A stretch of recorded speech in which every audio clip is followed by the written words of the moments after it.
Democrats made the case this week and beyond this week that Donald Trump, if elected, will impose a federal ban on abortion if he wins. Now, Donald Trump says he won't, but can you commit, Senator, sitting right here with me today, that if you and Donald Trump are elected, that you will not impose a federal ban on abortion? I can absolutely commit that, Kristen, and Donald Trump has been as clear about that as possible. I think it's important to step back and say, what has Donald Trump actually said on the abortion question, and how is it different from what Kamala Harris and the Democrats have said?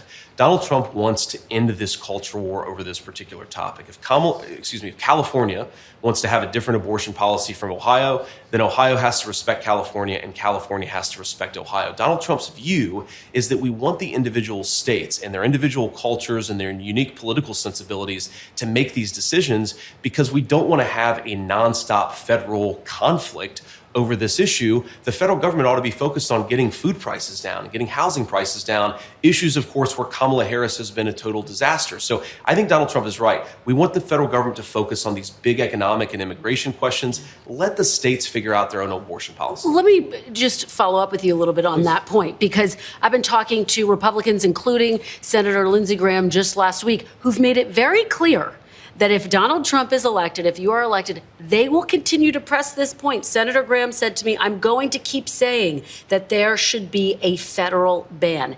If such a piece of legislation landed on Donald Trump's desk, would he veto it? Well, I think it'd be very clear he would not support it. I mean, he said that explicitly. Yeah, I mean, if you're not supporting it as the President of the United States, you fundamentally have to veto it. So he would veto a federal abortion ban? I think he would. He said that explicitly, that he would. The state that you are a resident of, there's an abortion-related amendment on the ballot to overturn the 6-week ban in Florida. How are you going to vote on that? Well, I think the 6-week is too short. It has to be more time, and and I've told them that I want more weeks. So you'll vote in favor of the amendment? I am going to be voting that we need more than 6 weeks. Look. Well, thank you for having us out here to Ohio. You know, President Trump has said you are outstanding, but when you look at what decides elections, the vice presidential pick rarely matters. How are you going to prove him wrong? Well, I think President Trump's right about that, actually. I think most people were voting for Donald Trump or for Kamala Harris. Donald Trump delivered rising wages and a secure border. Kamala Harris has delivered an open border and falling wages relative to inflation and groceries and housing and so forth. So I think that he's actually right, that most people, when they cast their ballots, they're basing it based on who the presidential nominee is, not the vice presidential nominee. It's just straightforward political reality, and I think Donald Trump's right. So you're there to deliver some of the punches? Well, I'm there to help define our opposition a little bit. I think that, unfortunately, Kamala Harris has run a campaign where every time she's in front of voters, a teleprompter is in between. She doesn't really talk to the media, like, at all. She hasn't answered, I think, a single tough question from a reporter. So, yeah, one of my jobs is to get out there and just make sure the American people know that this is a person who supported open borders, who suspended deportations, who stopped the Remain in Mexico policy that kept a lot of Americans safe. And, of course, my job is to help govern once we actually get elected. But I think, again, most people are voting for Donald Trump or for Kamala Harris. That's just the way it is. So let's talk about the vision for the country that you're offering.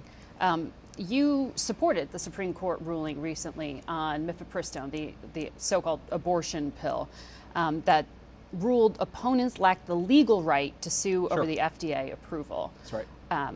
This drug is used in like 60% of all abortions in the United States.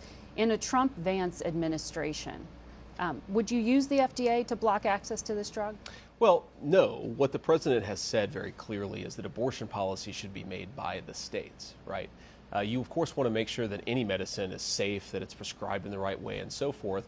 But the president wants individual states to make these decisions because, look, Margaret, California is going to have a different abortion policy from Ohio, which is going to have a different abortion policy from Alabama. But that was actually different because after Dobbs, the Supreme Court took up this case. Yeah, but they like you viewed said, it as different. Sure, but like you said, on a matter of legal standing. But I think that what we really want is when states and voters in those states make decisions, we of course want the states and the federal government to respect those decisions. And that's what President Trump has said, is consistently we need to get out of the culture war side of the abortion issue. We need to let the states decide their specific abortion policy. And look, what President Trump and I want to do on family policy is make it easier for families to start in the first place. We want to bring down housing costs so that if you have a baby, there's actually a place to raise that baby. We want to increase and expand the child tax credit. We want to make it easier for moms and dads to not be shocked by these surprise medical bills when they go to an out-of-network provider. We're working on all this stuff, and I think that's ultimately how we turn down the temperature a little bit, is to make it easier to choose life in the first place. Because when you talk to women, you talk to moms and dads, a lot of times they feel like if you have a pregnancy, especially an unexpected pregnancy, there just aren't options. We want to provide more options so that people are raising families in a thriving and happy way in this country. So at his presser this past week, Donald Trump seemed to indicate he was open to restrictions on mifepristone. He was asked by a reporter about this, and he said there are many things on a humane basis that you can do, but also give a vote. So he did seem to be indicating he's open to restrictions on this particular drug. Look, I think what he said... Are you saying that's wrong? Well, I think what he said, Margaret, is, first of all, even some of the reporters who were in the room at that press conference said it wasn't clear what the reporter was asking. Maybe he couldn't hear that person super clearly. So I don't want to put words in President Trump's mouth. What he has said very clearly in the debate is that he agrees with the Supreme Court decision, but more importantly, he wants these decisions to be made by the states. I think that is the President Trump vision for the Republican Party. Because you personally signed on as a senator to a letter to the DOJ demanding it shut down all mail-order abortion operations under the Comstock Act. So would you seek to enforce that law differently? Well, what we said in that letter, Margaret, is that we want doctors to prescribe this stuff to ensure that it's safe. I mean, we do this with antibiotics, we do this with a lot of antidepressants, and we just want the FDA to make sure that doctors are prescribing this in a safe way. That's all that we ever said, and I believe that that is how President Trump feels about this, is, again, you want the states to make these determinations. You also want to make sure the FDA is ensuring that these medications are safe for anybody who's taken them. It's been on the market for decades, and the FDA does say it is safe, but antibiotics are safe, but we want to make sure they're prescribed by doctors and that doctors are properly monitoring this stuff so that people don't get hurt. And of course, Margaret, we've talked now, I think, for 6 questions about abortion. I'm still trying to get a clear answer. So for an FDA commissioner that you would be part of choosing, where that commissioner stands on this drug, would that determine whether or not they are chosen to be put in this key role? I think President Trump has clearly said there are no litmus tests on this particular issue. He just wants to make sure that drugs are safe and effective before they're out there in the market. And of course, that doctors are properly controlling this stuff so that people don't get hurt. And again, Margaret, I mean, we talk about abortion. I think President Trump's views on abortion are extremely clear. What's interesting, of course, is that President Trump is trying to find some common ground on this issue. I have some specific questions for you on that. You've been talking about the concern about the low birth rate in the United States of America, which is well documented. You said people without children should pay higher tax rates than those who have children, and the U.S. should look at lowering income tax rates on women who have multiple children, and you pointed to Hungary as a model for that. How do you plan to implement that policy? Well, it's called the child tax credit, and we should expand the child tax credit. If you think about what the child tax credit does... So you and the Biden administration agree on the child care tax credit? Well, we think it should be bigger. I think President Trump and I believe in an expanded child tax credit, but we also, importantly, want to actually get this thing done. The child tax credit has languished, thanks to the Biden administration, because Harris has failed to show fundamental leadership. Chuck Schumer's been unable to get it through the United States Senate, and we want to have a more pro-family policy. Now, there was just a vote on this, you know that. Well, let's... And you weren't there. But Margaret, it was a messaging bill, I'll give you that. It was a show vote. I'm with you on that. And if I had been there, it would have failed. So tell me specifically what you want to do to expand the child care tax credit, because it's like $2,000 per kid right now. Well, I think one of the things you can do is make it bigger per child. I think we'd love to see it at a higher dollar value. And again, President Trump and I have proposed that. I mean, look, I'd love to see a child tax credit that's $5,000 per child, but you, of course, have to work with Congress to see how possible and viable that is. We've also proposed legislation, Margaret, to end this practice of parents getting these surprise medical bills where they go to the hospital, they have a baby, they chose an out-of-network provider, and they come home with unexpected bills. I've actually sponsored legislation to end that practice. So we have a whole host of pro-family policies that are out there. And again, on the Harris administration, I got to push back against something a little bit, Margaret, because when these comments where I said parents should pay lower taxes via the child tax credit came out, The Harris administration immediately jumped and said, we disagree with this. The Harris campaign said, we disagree with this. So did they want the elimination of the child tax credit, or were they just being careless in responding to remarks that I made 3 years ago? I don't know. They should clarify it, maybe in an interview with you, but of course Kamala Harris refuses to do interviews with anybody. Well, we hope to have her on and ask her Me about too. that. So the child care tax rate, you said $5,000 per child is what you would like to get to. Where would that kick in? I'd like to have a broad-based family policy and a broad-based child tax credit, Margaret. Again, we've talked about doing this for a long time. President Trump has been on the record for a long time supporting a bigger child tax credit. And I think you want it to apply to all American families. I don't think that you want this massive cutoff for lower income families, which you have right now. You don't want a different policy for higher income families. You just want to have a pro-family child tax credit. Model of childcare. We of course want to give everybody access to childcare, but look, in my family, I grew up in a poor family where the childcare was my grandparents, and a lot of these childcare proposals do nothing for grandparents. If you look at some of these proposals, they do nothing for stay-at-home moms or stay-at-home dads. I want us to have a childcare policy that's good for all families, not just a particular model of family, and that's what I've said. So what do you mean by that? There would be like a credit per kid if it's a stay-at-home mom, credit per kid if it's grandma. Yeah, exactly. They get a check No, to take care of that's their... exactly what I propose. Now, I don't, that's exactly what we've proposed both publicly and I've talked about doing privately. I'm just saying that I don't want us to favor one family model over another. If you've got grandparents who are at home taking care of the kids, I think they deserve to be treated the same way as other family models by their government. Gay families. They'd be included. All families. All families would be included, Okay. of course. All families would be included. So I was looking at the platform, the Trump-Vance platform that was rolled out at the RNC. You talk about school choice. You talk about 529 savings accounts. What about really young kids? Should 3- and 4-year-old kids have access to preschool? Well, look, I think that certainly some families are going to choose that, but again, some families are going to choose grandparents and so forth.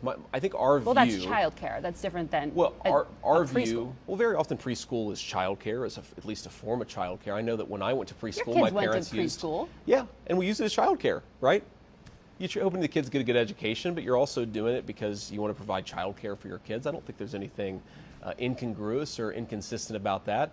And I think, look, we believe that we want to make it easier for American families, Margaret, to make their own choices on this stuff. When we talk about school choice, of course, school choice would apply to all families. It would apply to all parents. And we would just want parents to have choices. Including for preschool, because in many public school systems, there is no preschool. That's why I'm asking.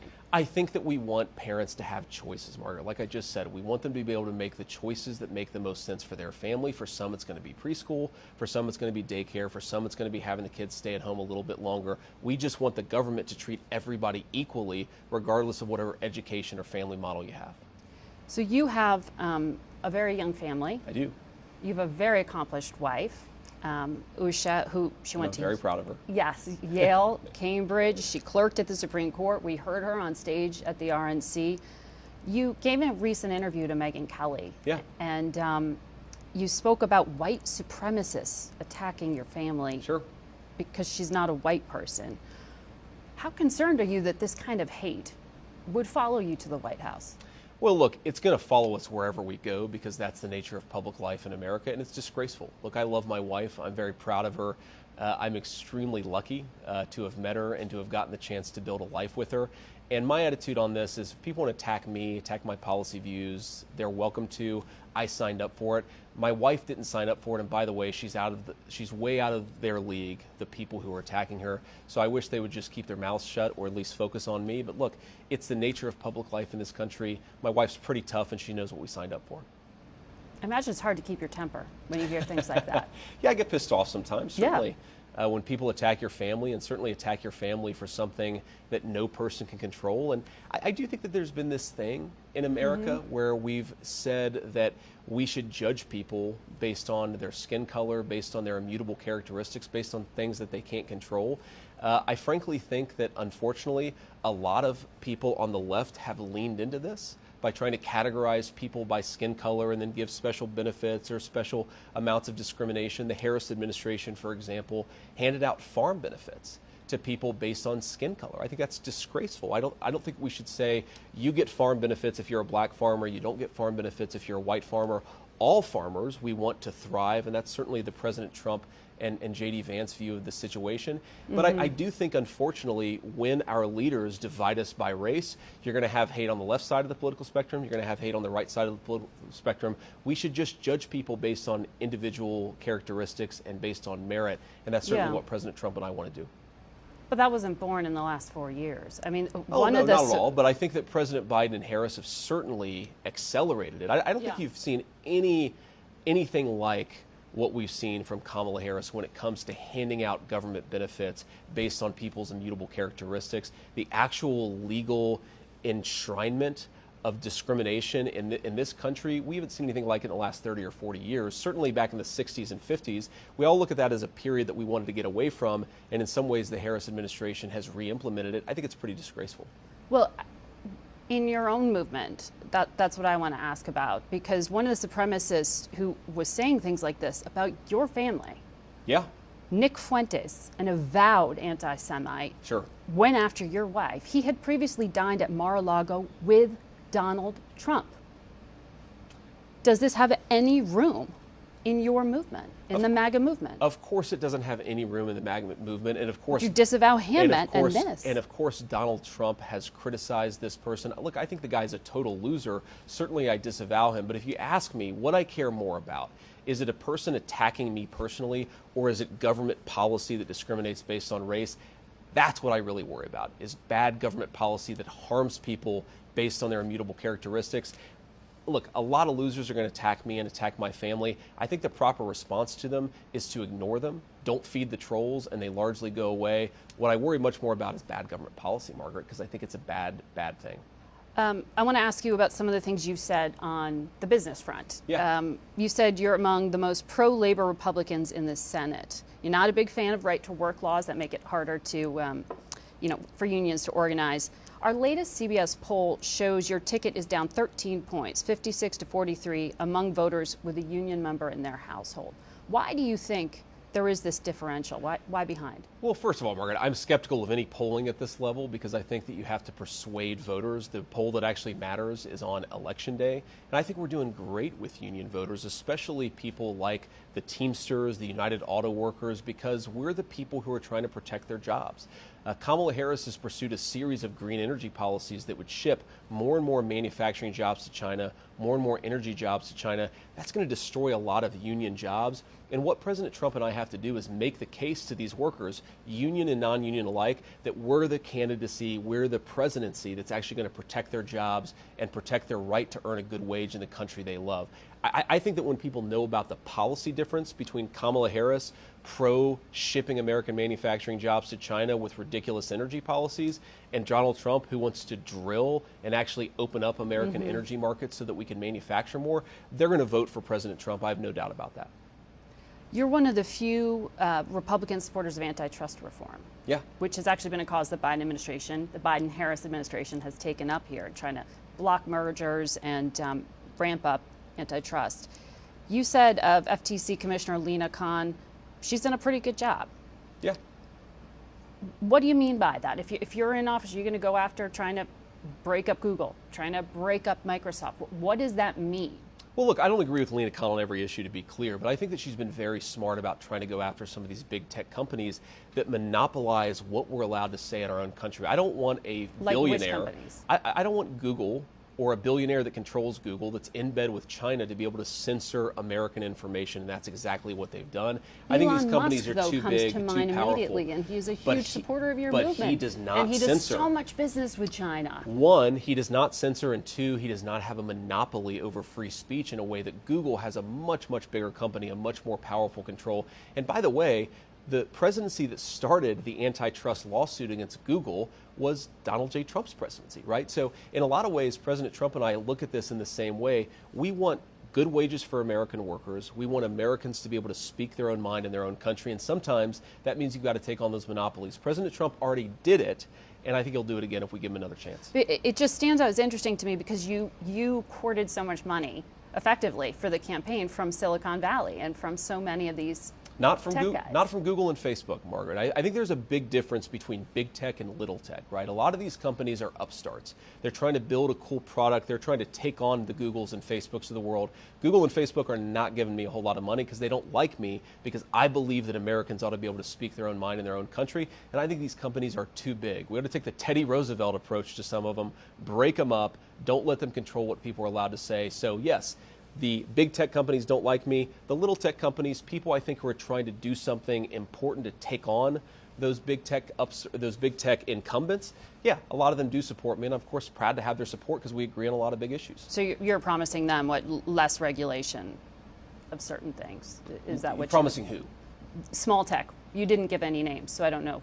Well, look, I mean, I think Twitter, for example, if you look at its user base and you look at how much control Google has over the digital advertising infrastructure, we ought to be going after some of those incumbents. And certainly, I don't think that Elon Musk has any monopoly. He's not using his company to try to destroy competitors. And that, to me, is when something crosses the line where you've got to be a little bit more focused on antitrust issues. We're going to mark this year the 3-year anniversary of the end of the U.S. war in Afghanistan. Yeah. President Trump negotiated that withdrawal. Sure. The execution, you've been very critical of, as very chaotic under President Biden. But let's look at what you could do if you're in office. There are about 80,000 or so Afghans who were left behind, many of whom worked for the United States. Does America owe them? Should you bring them here? Well, I think that we should bring people here who helped us and have been properly vetted, and that's very, very important because a lot of the people the Biden administration has brought in have not been properly vetted. Are you talking about Afghan vets? And I think the most important, certainly the Biden administration has let in Afghan nationals who say that they supported Americans but actually did not. We also remember, Margaret, there was a lot when we were in Afghanistan, a lot of so-called blue on green or green on blue violence where people who were allegedly supposed to help us killed American troops. So I want them in our country? Of course I don't. In fact, I wish they weren't on this earth anymore. So we have to be careful about who we let into this country. I'm talking about people who worked alongside United States service people and if they're on the ground in Afghanistan. And if they're properly vetted, I think that we should help them. Some of them don't want to come here, by the way, Margaret. Some of them would like us to give them safety in another country. You don't have to bring every single person who helped the United States into the United States. You can send them to other places as well, but certainly I don't think we should abandon anybody who's been properly vetted and actually helped us. I ask you that because President Trump said a few days ago he'll suspend refugee admissions to the United States. Exactly, because we're not properly... But you're saying not in this case. No, absolutely I'm saying in this case, Margaret, because we're not properly vetting the people that are being let in through these refugee programs. What President Trump said is very important. You cannot show up at an American consulate and say, I helped the Americans, go let me into America because I'm a refugee. That's not how the process works, you know that. It very often is how the process works, Margaret. The Biden administration has been scandalous in not properly vetting these people. Donald Trump is exactly right. And again, just because they helped us, allegedly, doesn't mean you have to let them come to Pittsburgh, Pennsylvania. Maybe some of them should go to other countries. Maybe we should help some of them in their own country. And President Trump's exactly right about this. In fact, we know beyond a shadow of doubt that some of the people who have been led into this country are on the terrorist watch list. That is disgraceful. I think Trump now is you're right that we should conflating stop a few it. different things. You are now talking about people who have come in through the southern border versus people who were vetted and worked with U.S. intelligence. We've certainly let in people through refugee resettlement who should not be in this country. Absolutely we have. We have not properly vetted everybody who's come in. Do you have something that you've been briefed on? Certainly, if you look at a specific example that you're worried about? I have been briefed privately, but there's also been public reports of people who have come in through the refugee resettlement process who are actually on some kind of terrorism watch list, who importantly were not actually helping Americans, even though they claimed. We got to be careful, Margaret. We have a country to protect, and I have 3 young children. I don't want people walking around the streets of this country who said they served the United States, but because the Biden administration doesn't believe in immigration enforcement, they didn't properly vet them.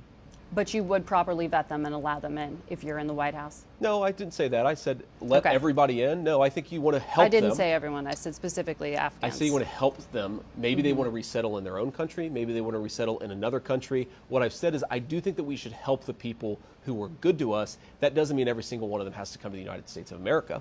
Okay. Right? I'm being wrapped, but I really want to ask you about China, if you're game. Yeah. Okay. So do you view China as a competitor or an adversary? I think they're both. right? And I think that what we want to do here is build the kind of international order where we can check China. We don't want to go to war with China, but certainly they're an adversary. I mean, they know, for example, the Chinese know that they're manufacturing tons of fentanyl they're letting come into our country. Kamala Harris has done nothing about this. She should apply diplomatic and economic leverage over the Chinese to stop manufacturing this fentanyl, which then comes into the Mexican drug cartels, which they then ship into our country. The United States has designated some of these groups this is a and pressed scandal. the Chinese government. Oh, we could do so much more. Fentanyl is Sure. not easy to manufacture, Margaret. And if Harris was applying proper leverage to the Chinese and to the Mexican drug cartels, we would not have so many people dying Like what? of fentanyl How overdoses. do you do that? What's your vision of how do you Well, do I that? think you walk into Beijing, you talk to Xi Jinping, and you say your entire economy is going to collapse unless you get access to American markets. You need to take this fentanyl seriously, or we are going to impose serious tariffs and economic penalties for not following our laws and not helping us stem the flow of this deadly poison. And you wouldn't be worried about blowback on the U.S. economy? I think that we have a powerful economy, Margaret, with the best workers in the entire world. If we need to fight a trade war with the Chinese, we will fight it and we will win it. But we cannot do what Kamala Harris has done, which is be so terrified of using the economic power that we have that she's not even willing to stop the flow of this deadly poison coming into our country. President Trump said Vladimir Putin and Chinese President Xi were lovely individuals when he was speaking in Montana last night. You agree with that characterization? I think that President Trump gets along with world leaders, and there's nothing wrong with him complimenting them as people if it makes him more effective diplomatically. And there's an irony here. That's different than walking in and laying down the law to Xi Jinping. Oh, no, it's not actually, because you're better able to lay down the law like President Trump did if you actually have a good relationship with people and they trust you to follow your word. We have to remember that Democrats, including Kamala Harris, attacked Donald Trump for having a good relationship with Vladimir Putin. Well, when Donald Trump was president, Vladimir Putin didn't invade another country. When Kamala Harris was vice president, he did. So maybe they should take a lesson from Trump's playbook about diplomatic legitimacy, because I think Donald Trump got a lot done because world leaders respected him. J.D. Vance, always good to talk to you. Thanks, Thank you for Margaret. making time for Good to see us. you.